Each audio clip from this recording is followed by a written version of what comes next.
My son-in-law gave me a brand new phone for Father's Day. I was overjoyed and carried it with me everywhere. But when my neighbor, the electronics technician, took it in his hands and examined it for a long time, he suddenly shouted, "Throw it away immediately." I did. You won't believe what happened the next day. My son-in-law thought I was just a naive old man. I was simply waiting.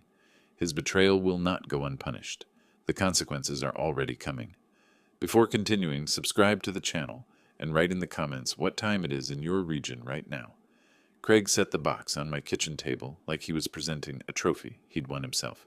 "Happy Father's Day, Walter," he said, and his smile was the kind that never quite reaches the eyes. Wide, practiced, the same smile he probably used to close deals on loading docks and in supplier boardrooms. My son-in-law, Craig Bishop, was 39 years old, regional sales manager for a building materials company, and the kind of man who always seemed to be calculating something just behind his face. We figured it was time you had something that actually worked. My daughter Nicole stood beside him, nodding with that soft, agreeable look she'd worn like a second skin ever since she married him 8 years ago. She was 38, my only child, and there were moments, fewer and fewer lately, when I could still see the girl who used to sit on my prep counter at the restaurant and steal cherry tomatoes while I worked. I looked at the box. Samsung Galaxy A55. Retail price, as I would later learn, $399. I looked at my old phone, lying on the counter with its cracked corner, a hairline fracture I'd been navigating around for 6 months, like a man steering a boat through shallow water. And I'll admit it, I was genuinely happy. My name is Walter Grant. I'm 67 years old. I live alone in a one-story house on S.E. Hawthorne Boulevard that I bought back in 1994 for a price that would make anyone under 50 laugh out loud today. I spent 28 years in restaurant kitchens, the last 12 of them as head chef at the Copper Rail, a place that served 200 covers on a Friday night and closed in 2019 because the rent tripled and the owner's knees gave out. Now I'm retired. I grow tomatoes and basil in the backyard. I teach cooking classes twice a week at the YMCA for people my age who want to learn how to properly sear a piece of fish without turning it into shoe leather. I keep a paper notebook, graph-ruled green cover, where I write down recipes, expenses, and the occasional thought that seems worth keeping. I am not, in any meaningful sense, a complicated man. I say what I mean. I don't say much. You didn't have to do this, I told Craig, and I meant it. Of course we did, Nicole said, and she kissed me on the cheek. It was warm. It was real. That part, at least, I don't question. Craig picked up the phone and said he'd set it up for me. "Just so everything's configured right," he explained, already pulling off the packaging with the efficient movements of a man who handles products for a living. These things have a dozen settings that'll drive you crazy if you don't get them sorted from the start. I made breakfast. Scrambled eggs with the basil I'd cut that morning, sourdough toast, coffee for 3. Craig sat at my kitchen table for 20 minutes with that phone in his hands, tapping and scrolling and murmuring to himself. Nicole talked to me about her garden, about a weekend trip they were planning to the coast. Normal conversation, the kind that fills a room without saying anything particular. When Craig handed the phone back, it was set up with my email, my contacts, my network password. Everything neat and ready. "Just like that," he said. "Simple." I thanked him. I meant that too. The next 3 days I carried that phone everywhere. I photographed the tomatoes, 3 varieties this year, and the San Marzanos were coming in better than expected. I used it to look up a substitution for a sauce I was developing for the YMCA class. I had a 15-minute call with a woman named Rebecca Morris, an estate attorney whose name I'd found on a legal rating website after spending an evening reading reviews. I'd made the appointment 2 weeks earlier. I'd been meaning to set up a living trust for longer than I cared to admit. The kind of thing you keep pushing off until one morning you realize you're 67 and your house is worth $400,000 and you have no legal document explaining what happens to any of it. We talked through the basics. I mentioned the house, the retirement account, $187,500, accumulated over decades of working in an industry that doesn't exactly offer stock options. I said I wanted to think carefully about who gets what and why. She said we'd talk more at the in-person appointment. I thought nothing of having that conversation on a new phone. Why would I? 3 days after Father's Day, on a Tuesday evening, I went out to water the garden. The light was going soft, the way it does in June in Portland, that long amber-colored hour before the sun finally quits. I turned on the hose and pulled it toward the back fence, and that's when I noticed Dennis Park standing on his side of the fence, watching me. Dennis was my neighbor to the east, 58 years old, Korean-American, quiet in the way that engineers are quiet, not shy, just precise with his attention. He'd spent his career at Intel before taking early retirement. We weren't close in the way people mean when they use that word. We talked over the fence a few times a month. He'd helped me replace a porch light once. I'd given him a bag of tomatoes last August. That was the extent of it. But Dennis Park was not a man who stood watching people with that particular expression on his face unless something had caught his professional attention. He was looking at the phone in my hand. "Can I take a look at that?" Dennis said, nodding at the phone. No preamble, no explanation. I shrugged and handed it over. Dennis examined it the way I'd seen doctors examine patients, quietly, methodically, without touching more than necessary. He turned it over, looked at the charging port, looked at the screen. Then he said, "Wait here," and walked back to his house. While he was gone, I kept watering the tomatoes. It seemed like the right thing to do. He came back with a laptop and a short cable, and we sat down on my back porch steps. He connected the phone, opened a program I didn't recognize, and started watching a screen full of text scroll past. I watched his face instead. Dennis Park had the kind of expression that showed very little, but after a minute or so, something in his jaw changed. "Someone installed commercial spyware on this phone," he said. His voice was level. No drama, just information. "It's called Flexi Spy. It's not cheap. $68 a month for a subscription. This version has full access. GPS location every 15 minutes. All calls recorded, SMS and email intercepted." He turned the laptop toward me and showed me an IP address. "That's where it's been sending data." I sat down on the steps. I'm not sure how long I was quiet. Long enough that Dennis didn't try to fill the silence, which is one of the things I've always respected about him. "Could Craig have done this?" I asked. Dennis thought about it for a moment. Not the question itself. I could see he'd already considered it, but how to answer it honestly. "Anyone who had the phone in their hands for more than 20 minutes and knew what they were doing," he said. "Yes, 20 minutes. The exact amount of time Craig had spent at my kitchen table on Father's Day morning, tapping and scrolling and murmuring about settings. I looked at the phone in my hands. Here is the thing about working in a professional kitchen for 28 years. The worst moments don't announce themselves. A stock doesn't tell you it's about to break. The moment you realize something has gone wrong is almost never the moment it actually went wrong. It's just the moment you stopped being the last one to know. I thought about my daughter, age 9, sitting on the stainless steel prep counter at my first restaurant job, legs swinging, stealing cherry tomatoes, while I taught her the difference between flat leaf and curly parsley. I thought about the day she introduced me to Craig, 7 years ago at a dinner at their apartment, and how he'd spent the first 20 minutes asking careful, probing questions about what I owned and what I planned to do with it, dressed up as polite interest in my life. I'd told myself I was reading him wrong, that it was just how salespeople talked, that Nicole was happy, and that was what mattered. I thought about a Sunday 2 years back, when I'd overheard Craig on the phone in my hallway. He didn't know I was in the next room, saying to someone, "The neighborhood's going to keep climbing. It'll be worth waiting for." He'd switched subjects the moment I came in, smooth as turning a page. I hadn't asked. Now I sat on my porch steps and did the math I should have done a long time ago. The living trust appointment, the retirement account numbers I'd mentioned on that call, the fact that Craig had put surveillance software on a phone he gave me as a gift, so he could listen to exactly those conversations and figure out what I was planning to do with what I had. He wanted to know if he was in the will. He wanted the numbers. He wanted to make sure there was no one else who might end up with what he'd already decided was his. "What are you going to do?" Dennis asked. I stood up. "First, I'm going to throw the phone away," I said. Then I'm going to think. I walked to the kitchen, got the phone, put on my shoes, and walked 4 blocks to the grocery store on the corner. I dropped it in the trash can by the entrance, not my bin, somewhere with no connection to me, and walked home. The evening was still warm. The tomatoes needed one more pass of water. I was halfway through the back gate when my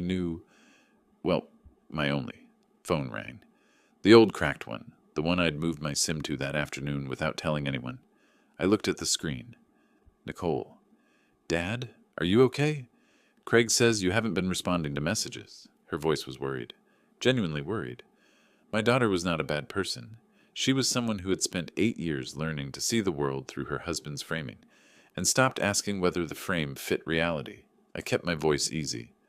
Drop the new phone in a bucket of water out back. I'll sort it out in a few days. Oh, Dad, do you need help? I'll manage, I said. She laughed, soft, relieved, and we said goodnight.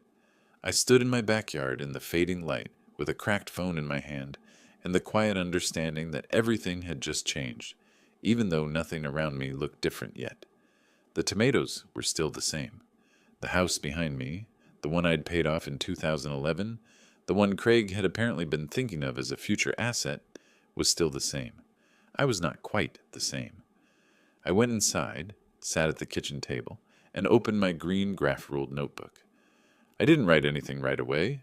I just sat with it open, the way I used to sit with a blank menu before a new season, feeling the shape of what I was about to build, before I put a single word on the page. There was no urgency. Urgency is for people who haven't thought things through. I had time, and now I knew exactly what I was dealing with. I picked up a pen and wrote one line at the top of a fresh page. Then I closed the notebook, made myself a cup of tea, and went to bed at a reasonable hour. Some things cook better on low heat. Dennis went back inside to print the report while I sat on the porch steps and watched the light change over the garden. The tomatoes didn't know anything was wrong. The basil didn't either. Everything out there was still exactly what it appeared to be, which, in that particular hour, felt like a small luxury. Dennis came back with 4 pages, warm from the printer, and laid them on the step beside me. He'd arranged them in order without being asked. That was the kind of man he was. The report was methodical and precise. The way I imagined everything Dennis Park had ever produced in his life was methodical and precise. Columns of timestamps, categories of data, GPS coordinates listed at 15-minute intervals for 3 straight days, a grid of locations that mapped my entire week, back to me like a receipt I hadn't known I was running up. 6:47 in the morning, 3214 S.E. Hawthorne Boulevard, my kitchen, cutting basil. 9:22, the YMCA on S.E. 39th, teaching a class on knife technique to a group of retirees who, that particular morning, had spent 20 minutes debating the correct way to dice an onion. 2:18 in the afternoon, still on Hawthorne, my backyard, the tomatoes, and then, there it was on the second page, a call record. Duration, 14 minutes, 31 seconds. The number matched Rebecca Morris's office. The timestamp matched the afternoon I'd called to confirm my appointment, when I'd talked through the basics of what I owned, what I was thinking about doing with it, and why it felt overdue. I sat with that page for a moment. In 28 years of running a professional kitchen, I made a point of never raising my voice. Not because I was patient by nature, I'm genuinely not, but because I learned early that the cooks who yell are the ones who've already lost control of the situation. Silence in a kitchen is the sound of someone who still knows exactly what they're doing. I was very quiet, sitting on those porch steps. FlexiSP, according to the 3rd page of Dennis's report, offered 3 subscription tiers. The one installed on my phone was the premium plan, $68 a month. It captured call audio, not just metadata, which meant that whoever was receiving that data hadn't just known I called a lawyer. They'd heard the conversation. They'd heard me say $187,500. They'd heard me say I wanted to think carefully about who gets what and why. Craig had sat at my kitchen table for 20 minutes on Father's Day morning and installed software that cost $68 a month so he could listen to me talk to my attorney about my estate. I thought about his smile, the practiced one with the flat eyes. "What are you going to do?" Dennis asked. I folded the 4 pages in half, then in quarters, and slid them into the back of my notebook. "First, I'm going to throw the phone away," I said. "Then I'm going to think." Dennis nodded. He didn't say anything else, which I appreciated. There are people who feel compelled to fill silence with reassurance, and there are people who understand that sometimes you just need a few minutes for the situation to settle into its proper shape. Dennis was firmly the second kind. I went inside, put on my shoes, got the phone off the counter, and walked. 4 blocks east on Hawthorne, to the grocery store on the corner where I bought milk twice a week. I dropped the phone in the large trash can by the front entrance without breaking stride, and kept walking until I'd made a loop back to the house. The evening air was still warm. The light was the color of old brass. I went around to the backyard to give the tomatoes one more pass of water, and that's when my old phone buzzed in my pocket. The cracked one. The one I'd moved my SIM card to that afternoon while Dennis was printing the report. "Nicole." I answered on the 3rd ring. "Dad, are you okay? Craig says you haven't been responding." Her voice was careful, concerned in the way you can be concerned and still be asking on someone else's behalf. "Dropped the new phone in a bucket of water," I said. "Accident. I'll sort something out in the next few days." A pause. "Oh no. Dad, we can just get you another one." "I'll manage," I said. "I've been managing for a while now." We said goodnight. I stood in the garden until it was fully dark. Here's what I kept coming back to, standing there in the quiet. Craig hadn't done this out of cruelty. He wasn't that simple. He'd done it out of something that, in his mind, probably looked a great deal like reason. My house was worth $412,000 in a neighborhood that had gained 30% in value over the past 6 years. My retirement account held another $187,500. Craig was a regional sales manager who thought in terms of assets and pipelines and future value. He'd looked at me the way he looked at inventory, something that would eventually need to be moved, and better to know the timeline in advance. The extraordinary part, I thought, was not that he'd done it. The extraordinary part was that he'd done it on Father's Day. I went inside and opened my notebook to the fresh page where I'd written that single line the night before. I sat at the kitchen table for a long time. Then I picked up the pen and started writing underneath it. The next morning I was up before 6. I made coffee, drank it standing at the kitchen window watching the garden, and thought about what I actually knew versus what I felt. A chef learns this distinction early. Feeling like a dish needs more salt is an opinion. Tasting it and finding it flat is information. I had spent the previous evening operating mostly on feeling. Now I needed information. What I knew. Someone had installed FlexiSP on the phone Craig gave me. Craig had the means and the opportunity. The software had captured, among other things, a conversation with an estate attorney in which I disclosed the approximate value of my assets. What I didn't know yet, what exactly to do about it, and in what order.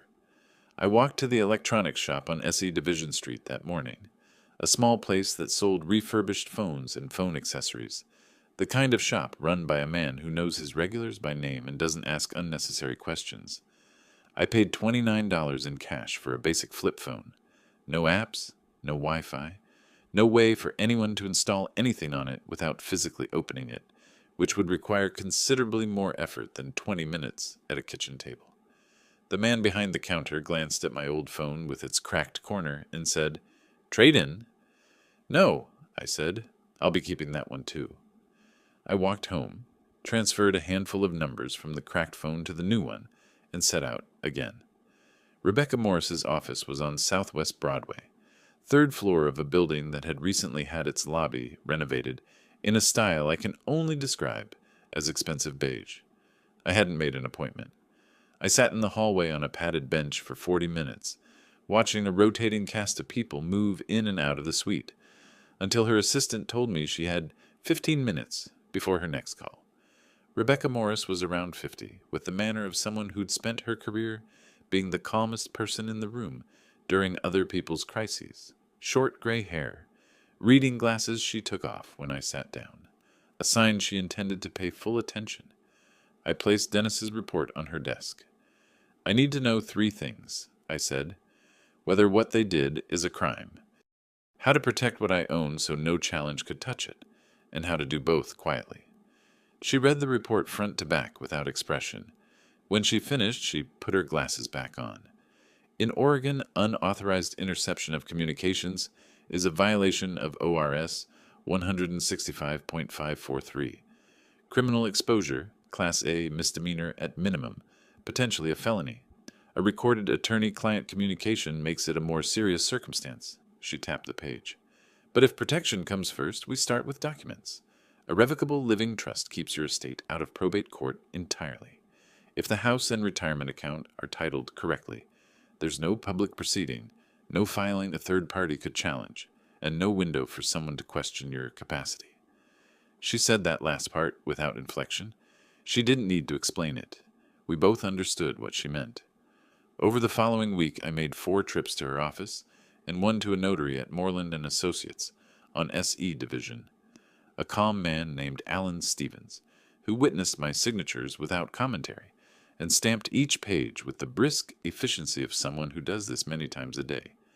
I signed a revocable living trust. I transferred the title of the house at 3214 S.E. Hawthorne into the trust via a quitclaim deed.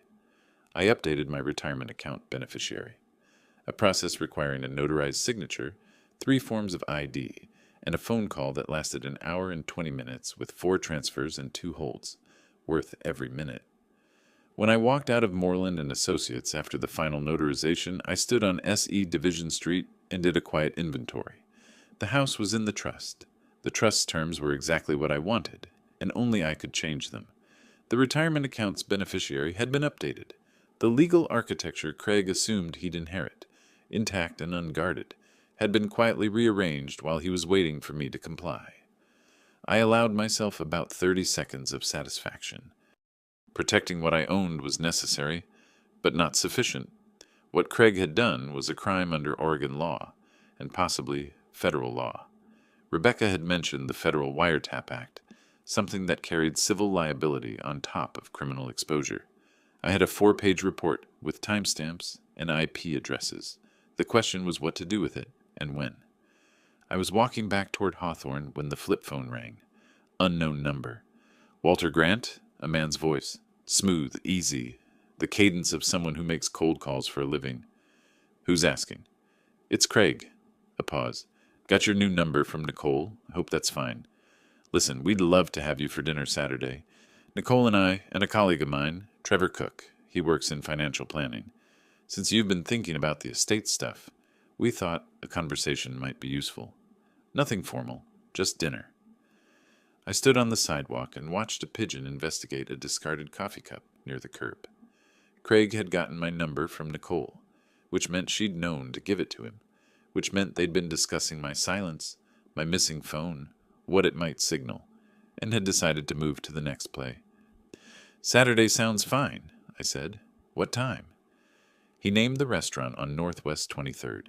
7 o'clock. I wrote it in my notebook when I got home. Then I sat at the kitchen table and thought about a financial planner named Trevor Cook, whom I'd never heard of, and what exactly that dinner was designed to accomplish. I was beginning to have some ideas. The Willow was the kind of restaurant that spent more money on lighting than on food. Warm amber fixtures, exposed brick, a menu printed on heavy cardstock with no prices on the version they handed to me. A detail I noted without comment. Craig had chosen it. Craig always chose things that were meant to signal something. I arrived a few minutes early and sat at the table alone until the 3 of them came in together, which told me the meeting had already started before I arrived. Craig, Nicole, and a man I hadn't met. Trevor Cook, who turned out to be around 45, with a tan that didn't match the Portland weather and a watch that was slightly too large for his wrist. He shook my hand with the practiced firmness of someone who'd been taught that handshakes matter. Walter, great to finally meet you, he said, as though we'd been trying to arrange this for months. We hadn't been trying at all. I was the only one at the table who hadn't known, until 4 days ago, that this dinner existed. Craig ordered wine without asking what I wanted. Nicole smiled at me over the rim of her water glass, that careful smile she wore when she was hoping I wouldn't notice something. I'd watched her develop that smile over the past 8 years. It used to be more natural. Trevor Cook launched into his pitch somewhere between the breadbasket and the appetizers. He was good at it, I'll grant him that. He started with general principles, the importance of planning, the peace of mind that came from having things organized, the statistics about seniors who hadn't put legal structures in place and ended up in situations that were, as he put it, unnecessarily complicated. He made it sound like he was describing other less prepared people, not me. By the time the entrees arrived, he'd arrived at the specific point, a durable power of attorney, naming a trusted family member to manage financial and legal decisions in the event of incapacity or simply when the paperwork becomes burdensome. He used the phrase trusted family member 3 times. He never once said Craig's name out loud in that context, but he looked at Craig each time he said it. I ate the salmon. It was competently prepared, nothing special, slightly overcooked on one edge, the kind of fish that a restaurant serves when it wants to charge $28 for something that costs $12 to make. I'd have brined it overnight and hit it with a hotter pan for half the time, but that wasn't what I was there to assess. I asked Trevor several questions. What entity would actually hold the power of attorney as a legal matter? Whether the designation could be changed after signing, and under what conditions? What oversight mechanisms existed if the named agent made decisions the principal later disagreed with? Trevor answered all of them smoothly, though I noticed that on the third question his answer described the general legal framework rather than the specific practical answer, which told me he didn't know the specific practical answer. Craig watched me ask these questions with an expression I can only describe as cautiously optimistic. He thought I was doing due diligence. He thought I was getting comfortable with the idea. Nicole was quieter than usual. She kept touching the stem of her wine glass and glancing at me in small, rapid checks, the way someone watches a door they're not sure is latched properly. "Give me until next Friday," I said when Trevor had finished laying out the full picture. "I want to think it through." Trevor nodded with the practiced patience of a man who'd heard this many times and knew what it usually meant. Craig's smile spread across his face like something had been confirmed. I thanked them for dinner. I meant it. They'd picked up the check, which saved me about $90. Walking out, I let Trevor and Craig pull ahead to get their jackets from the coat check. I held the door for Nicole, and we walked through together into the Northwest 23rd Avenue evening. The street was still lively, couples and groups moving along the sidewalk under the warm June air. That's when I saw it. Trevor Cook, standing 15 feet back near the restaurant's front window, phone raised at chest height, aimed at me. I didn't look directly at him. I let my gaze slide past in the way you glance at something on the sidewalk without breaking stride. My face stayed neutral. I said goodbye to Nicole and Craig, said I'd be in touch, and walked to where I'd parked 2 blocks east. I sat in my car for a moment before starting the engine. Trevor Cook had just photographed me outside the restaurant, which meant someone, probably Craig, wanted a record of my presence there, documentation that the meeting had happened, possibly to establish a timeline or to support a future narrative about my willingness to participate. I started the car and drove home through the quiet summer streets. In my notebook that night, I wrote Trevor Cook's full name at the top of a fresh page and drew a line under it. 2 days after the dinner, I went back to Rebecca Morris's office on Southwest Broadway. I sat across from her and told her about the evening in detail. Trevor Cook, his pitch, his watch, his 3 references to trusted family members, and the photograph he'd taken of me on the sidewalk afterward. She listened without interrupting, made 2 notes on a legal pad, and when I finished, she was quiet for a moment. "The photograph is interesting," she said. "It suggests they're building a record, probably to support a capacity argument later. Documentation that you were lucid, present, and voluntarily participating in discussions about estate planning. If they ever needed to claim you subsequently changed your mind due to confusion, having photos and dinner witnesses would be useful." "They're preparing a narrative," I said. "They're preparing options." She set down her pen. "Which brings me to something I want to suggest. The power of attorney. You should have one. Just not the one they're proposing." She explained it plainly. A durable power of attorney naming Craig as agent would give him broad authority over my financial and legal affairs. What she was proposing instead was the same document, with a different agent, a woman named Carol Voss, a retired paralegal who worked as an independent legal agent through Rebecca's referral network. Professional, disinterested, no connection to Craig or Nicole. The document would be legally identical in every structural sense. Craig's name appeared nowhere in it. I signed at Alan Stevens' office that same afternoon. That same week, I hired a private investigator. His name was Russell Fleming, and his office was on NE Alberta Street, a small suite above a framing shop, the kind of place that advertises on a plain website with minimal text and a phone number. Rebecca had given me his name without fanfare, the way she gave me all useful information, simply and without editorial comment. He charged $450 a day plus documented expenses, and I paid the first 2 days in advance in cash. The assignment was narrow and specific. Determine whether Trevor Cook held a current, valid license to provide financial advisory services in the state of Oregon. Fleming called me 8 days later. His voice had the flat affect of someone reading from a file.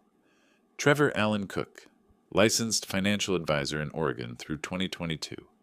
License voluntarily surrendered following a client complaint filed with the Oregon Division of Financial Regulation. Unsuitable investment recommendations. Material client loss. The surrender was accepted in lieu of formal disciplinary action. A brief pause. He's been operating without a license since then. Anything he's done in an advisory capacity since 2022 would be unlicensed practice. I thanked him and wrote everything in my notebook. I spent 2 evenings thinking about how to use it. Not hurriedly. More the way you consider a dish that needs one more element, and you want to choose the right one before you add it. I called the Oregon Division of Financial Regulation's public complaint line from a payphone outside a laundromat on SE Belmont. There's still one that works there, which I know because I pass it on Thursdays heading to the farmer's market. I reported an unlicensed individual providing financial advisory services. I gave Trevor Cook's name, the date of the dinner, the restaurant. I did not give my own name. The complaint needed documentation to move, so I bought a small digital voice recorder at the electronics store on Division Street, $43, and called Trevor Cook. Oregon law requires only one party's consent to record a conversation. I was a party. I consented to myself, per ORS 165.540. I told Trevor I had additional questions about his proposal, timeline, fee structure. He sounded pleased. We talked for 22 minutes. He described his advisory philosophy for clients in their later years, mentioned asset consolidation twice, and quoted a flat advisory fee to be discussed when paperwork moved forward. None of it matched the profile of a licensed professional. All of it went onto a digital file, which I printed and paper-clipped to my complaint form. I mailed the package to the division's enforcement office in Salem from a post office on NE Broadway. Not my usual branch. Plain envelope, no return address. 8 days later, in the backyard checking the tomatoes, my flip phone rang. Nicole. Her voice was tight in a specific way, not upset with me, but upset about something else and needing somewhere to put it. Dad, something's going on with Craig. He got a call from some state regulatory office, asking about a dinner and about Trevor. She stopped. Do you know anything about this? I crouched to check the base of the nearest tomato plant. Which dinner? The Willow. All 4 of us. What did they want to know? A longer pause. When she spoke again, her voice had shifted. Less urgent, more careful. Whether Trevor had been presenting himself as a licensed advisor. Is he licensed? I said. The silence had a shape to it. I could hear her not finishing a thought she'd started. I don't know, she finally said. I assumed Craig had checked. I'm sure it'll sort itself out, I said. Let me know if I can do anything. I ended the call and looked at the garden. The San Marzanos were going to be exceptional this year. Craig had just received his first call from a state regulatory agency. He didn't know I'd triggered it. He didn't know there was a recorded conversation in a manila envelope in Salem.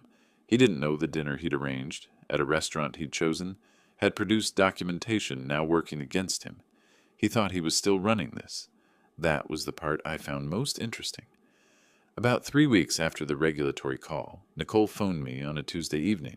I was making dinner, a simple pasta, nothing complicated, and I let the phone ring twice before I picked up. She'd been crying. Not actively crying at that moment, but the kind of voice that comes after. A little flat, slightly swollen at the edges. She said Craig was stressed. She said some government office was asking questions about Trevor, and that Craig was worried it could affect his reputation at work.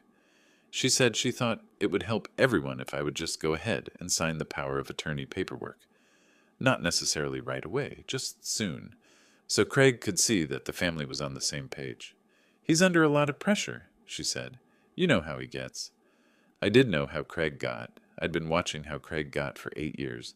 I'll think about it, I said, which was exactly what I'd said at the Willow, and which meant exactly the same thing now as it had then. 3 days after that call, a letter arrived at my house on S.E. Hawthorne.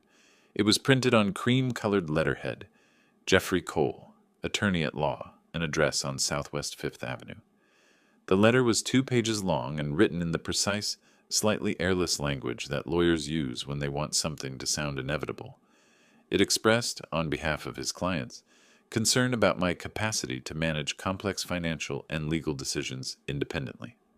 It noted that my erratic behavior in recent weeks, the sudden phone change, the failure to respond promptly to family communications, the uncharacteristic interest in estate documents, suggested I might benefit from a voluntary comprehensive evaluation. It enclosed a referral form for a geriatric psychiatrist affiliated with a clinic in the Pearl District. I read it twice. Then I put it in a folder I'd labeled, simply, documentation. I want to be clear about something. I was not angry when I read that letter.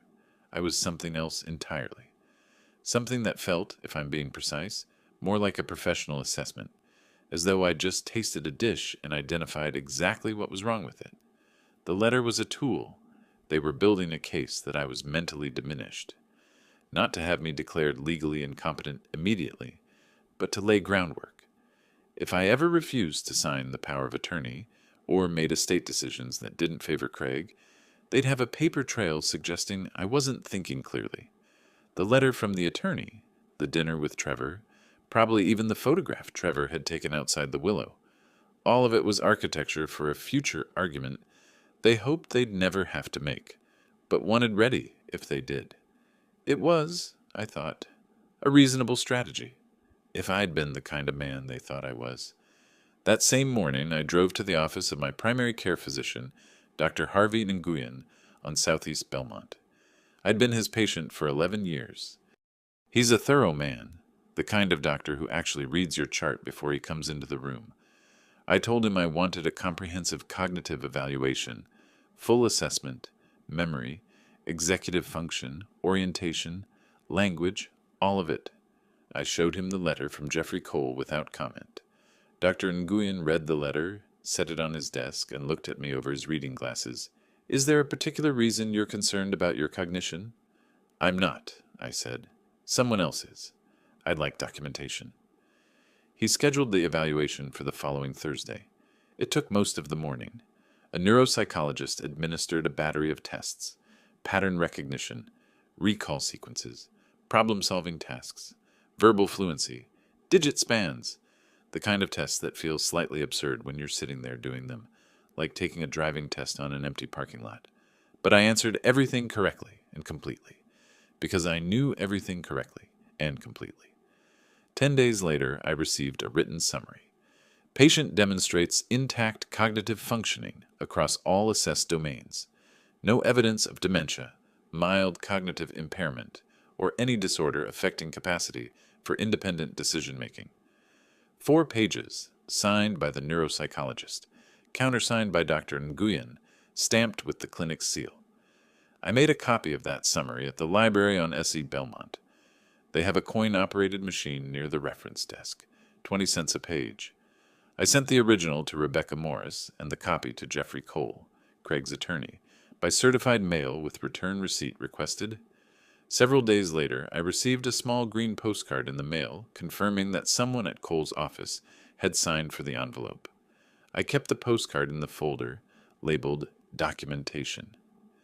2 days after I sent the letter, Rebecca Morris called me. "I've been looking at the FlexiSpy situation more carefully," she said. "There's a civil angle I want to discuss." "When you're ready." "I'm ready now," I said. "Not on the phone," she said. "Come in." I was in Rebecca's office the next morning. She had 2 legal pads on the desk, both partially filled. She'd been working on this for some time, I realized. Not just since I'd called, but since the initial meeting, probably.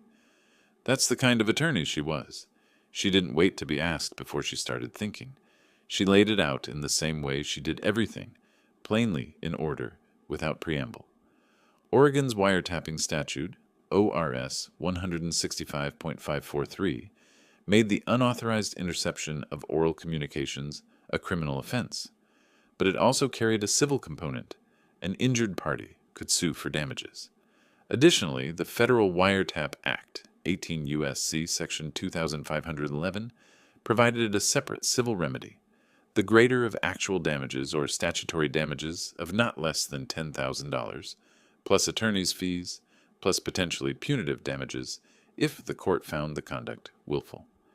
Given that FlexiSpy had been running for 3 days before I discovered and disposed of the phone, and given that the software had captured communications with my attorney, which implicated attorney-client privilege on top of the basic privacy violation, she believed the case was solid. "The question," she said, "is whether we have payment evidence tying Craig specifically to the subscription." That's where Fleming came in again. I hired Russell Fleming for a second time. 2 days' work at the same rate, $450 per day plus expenses. This time the assignment was narrower. Determine whether Craig Bishop or any entity associated with him had a documented payment relationship with FlexiSpy's parent company. Fleming called me 3 weeks later. He sounded slightly more interested than usual, which for him meant his voice had gained approximately 2 degrees of warmth. The FlexiSpy subscription associated with the device Dennis Park identified was paid monthly via a Visa business card. The card is registered to Bishop Sales Consulting, LLC. A pause. That's a limited liability company registered in Oregon. Craig Allen Bishop is listed as the sole member. I wrote it down. So, Craig had used a company credit card, his own company's credit card, to pay $68 a month for software he'd installed on a phone he gave me as a Father's Day present, which meant there was a paper trail from his LLC directly to the surveillance, which meant that when we filed, we would have documentary evidence connecting him to both the means and the payment. I brought that to Rebecca the following week. She looked at Fleming's report, set it down, and picked up her pen. "When would you like to file?" I thought about it. Not the legal question, that was her area. The timing question. Craig, as far as I could tell, believed the situation had stabilized.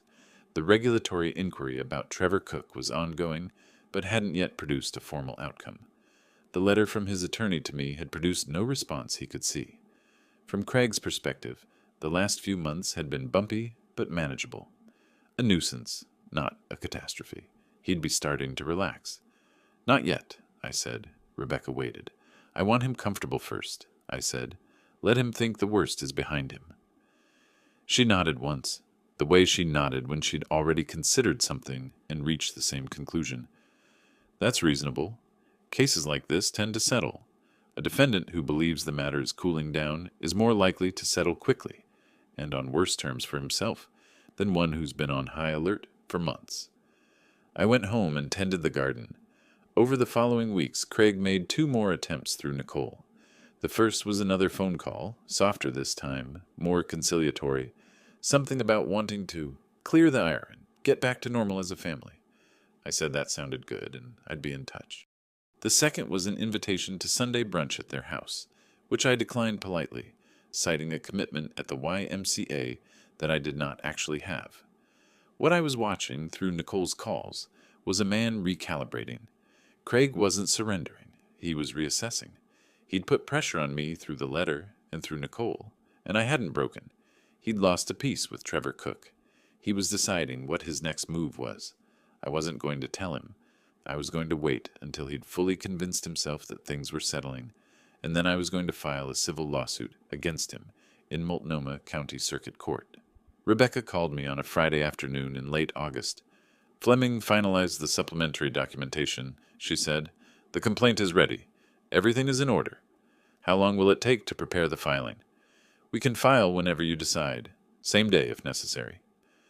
I looked out the kitchen window at the garden.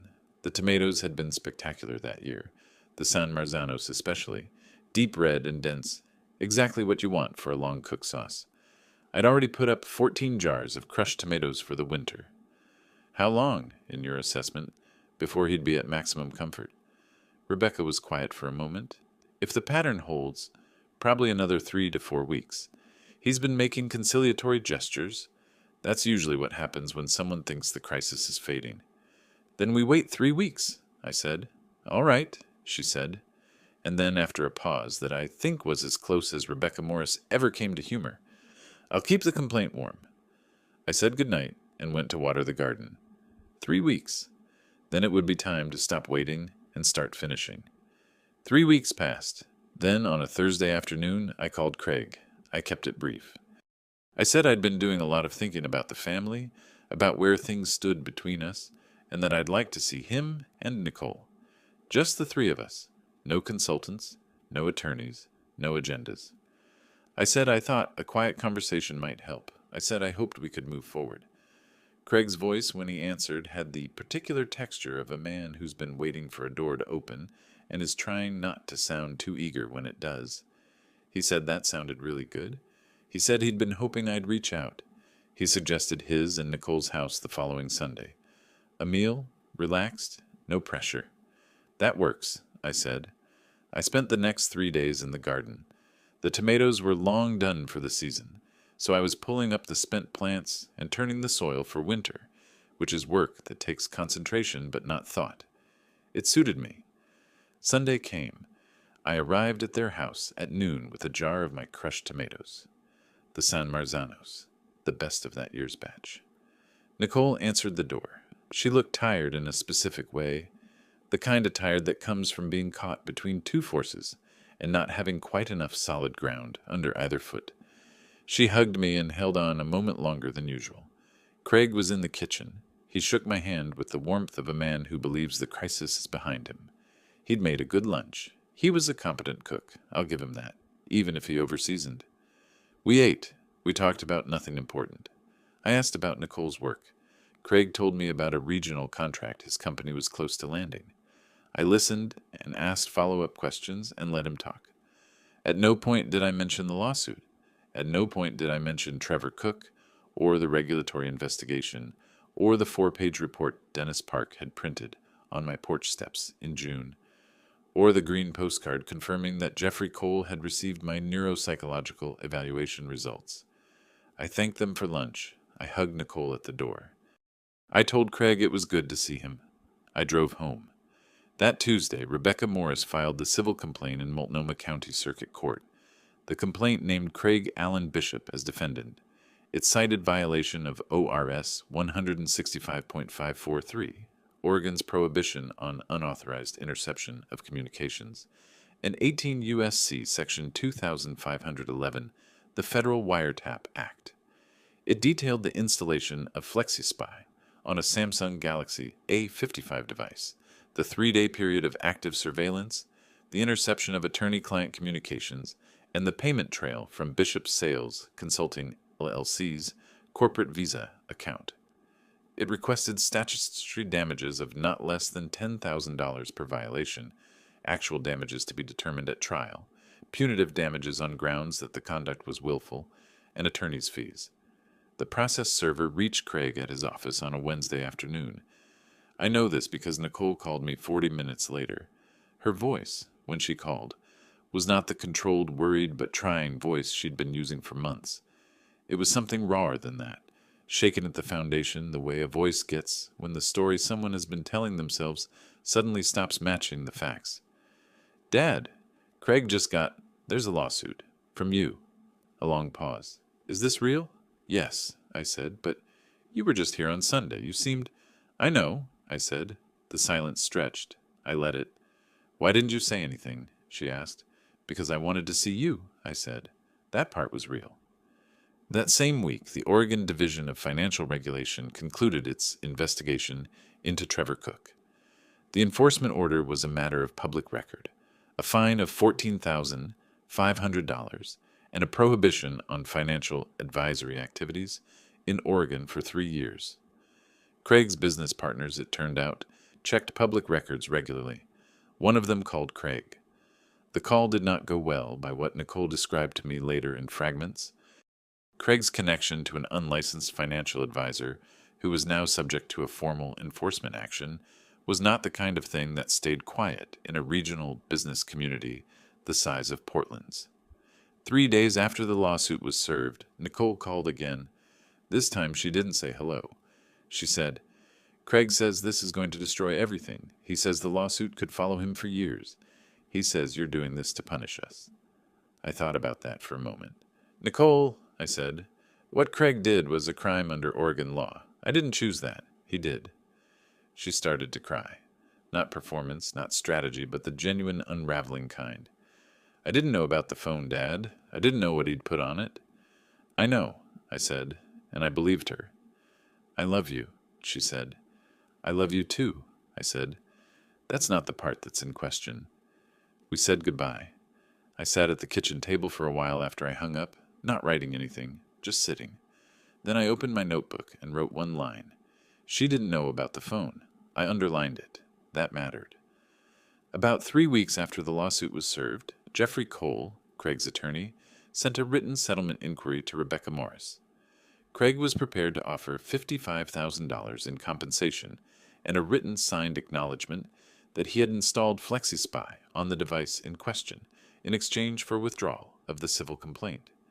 No admission of criminal liability in the acknowledgement, just the factual statement of what had occurred. Rebecca called me to discuss it. She sat across her desk and walked through the numbers without sentiment. The case was strong, but civil litigation was slow and expensive. A trial would take another 12 to 18 months, minimum. The $55,000 plus the signed acknowledgement was a reasonable outcome. "It's your decision," she said, "as it's been throughout." I accepted the offer. But I had one condition of my own. Not part of the legal complaint, not mentioned in any filing, and not something Jeffrey Cole had anticipated. I wanted Craig to sign a separate personal statement addressed to the regional director of his employer, acknowledging that he had used a Bishop Sales Consulting LLC corporate credit card to fund the FlexiSpy subscription, company funds used for unauthorized surveillance under Oregon and federal law. Rebecca looked at me over her reading glasses. "That's not a standard settlement term." "No," I said. "It's a personal condition. He can refuse. If he refuses, we go to trial." Cole came back within 48 hours. Craig would sign. Several weeks after all the documents were signed and countersigned and notarized, the $55,000 arrived in my account as a wire transfer. I wrote the figure in my notebook, added the date in relative terms, first business day of February, and noted the running balance of my estate. The numbers were all accurate. They always had been. In the weeks that followed, word reached me in pieces through Nicole, who was calling more often now, though the calls had a different quality, quieter and more careful. Craig's employer had conducted an internal review after receiving the signed statement. The review found that company credit card funds had been used for a purpose unrelated to legitimate business activity, in violation of the company's expense policy, and potentially its fiduciary obligations. Craig was terminated. His regional contracts, the one he'd told me about so proudly over Sunday lunch, were reassigned. He'd spent months trying to position himself to control an asset worth $412,000. He'd ended up losing his income instead. I did not feel satisfaction in the way I'd expected to feel it. What I felt was more like the particular quiet that settles into a kitchen after a long service is finally over. Not emptiness, but completion. The kind of stillness that only makes sense if you understand what it cost to get there. Nicole called me on a Tuesday evening about 2 weeks after Craig was let go. She told me she was filing for divorce. She said it plainly without asking for my reaction, which told me she'd made the decision herself. Not in response to anything I'd said, not as a consequence of pressure from any direction, but because she'd had time to see things clearly and had decided she couldn't unsee them. "Are you okay?" I asked. No, she said, but I will be. Yes, I said, you will. We talked for a while about practical things. She had a friend she could stay with. She had savings of her own. She was going to be fine, not immediately, but genuinely. That's the kind of thing you know about your own child, even when you haven't been close enough to them for a few years. A few weeks later, I got up early and made coffee. I stood at the kitchen window and looked at the garden, which was bare and resting for winter. In another few months, I'd start the seed trays. This year, I was thinking about adding a fourth tomato variety, something with more acid, to balance the sweetness of the San Marzanos in sauce. I sat down at the table and opened my green graph-ruled notebook. On the first fresh page of the news section, I wrote, "Planted tomatoes a week early this year. They say the spring will come in fast." On the table beside the notebook, a black coffee, still hot, and an envelope containing the bank confirmation of the wire transfer. $55,000, received and settled, which I'd kept not as a trophy, but as documentation. The folder labeled Documentation had done its job. Everything in it had been used or had served its purpose simply by existing. I closed the notebook. Craig Bishop had given me a phone for Father's Day. He'd spent $68 a month to listen to my conversations. He'd arranged a dinner with an unlicensed advisor. He'd sent a letter questioning my mental fitness. He'd shaken Nicole's hand and said, "This is all going to work out," while building a case against her father. He was good at his work, I'll give him that. He just made the mistake of doing it to someone who had nothing but time, a paper notebook, and the temperament of a man who has spent his life learning that the best results come from patience and low heat. I wasn't angry. I never was. I was simply waiting for them to finish doing my work for me. If you like this story, please like this video, subscribe to the channel, and share your impressions in the comments. To listen to the next story, click on the box on the left. Thank you for watching.